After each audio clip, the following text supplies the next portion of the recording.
2022, the Portland Police Bureau disbanded its cold case unit after funds were redirected to assist with the pandemic, civil unrest, and retirement-related expenses.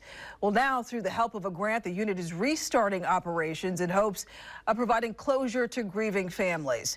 Fox 12's Carly Olson had the chance to speak with one of those families today. She joins us live now. Carly? Riel, the cold case unit was actually founded in 2004, and over the course of 18 years, they solved more than 50 cold cases and made 30 arrests in connection to those cases. And now they're hoping to build on that record and provide justice for families like the Spaldings. Worst day of my life. It's been nearly 7 years, but it feels like it was yesterday. We're in a spot I never could have predicted. I never saw that coming. On June 12, 2017, George Spalding found the body of his 36-year-old son, Brian, in his Northeast Portland home, killed in an apparent homicide. Since then, answers have been few and far between. He was shot to death. We know exactly how, we know exactly where. We don't know by who, and we don't know why. The detectives had leads. They still have, and they check on those periodically, but there hasn't been enough to make an arrest.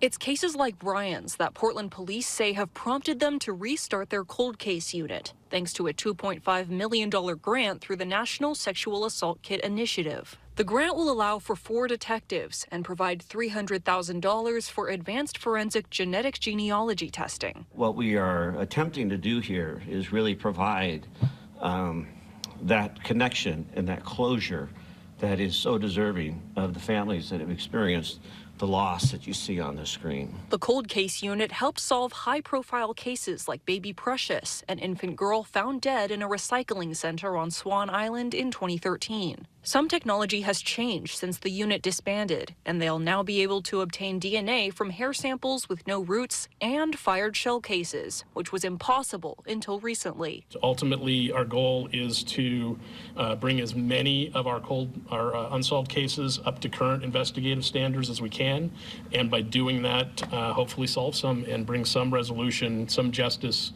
to the case and to the families. Spalding says he was relieved to find out that more eyes would be on his son's case, opening the door once again to the potential for justice. Yeah, life is an ongoing 12-step program, one day at a time.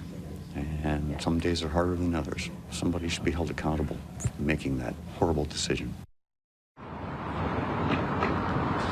Portland police say that they started up cold case operations on January 1st of this year, and they're starting out with about 300 cold cases in that workload, some of which date back to the late 60s. Reporting live in downtown Portland, Carly Olson, Fox 12 Oregon.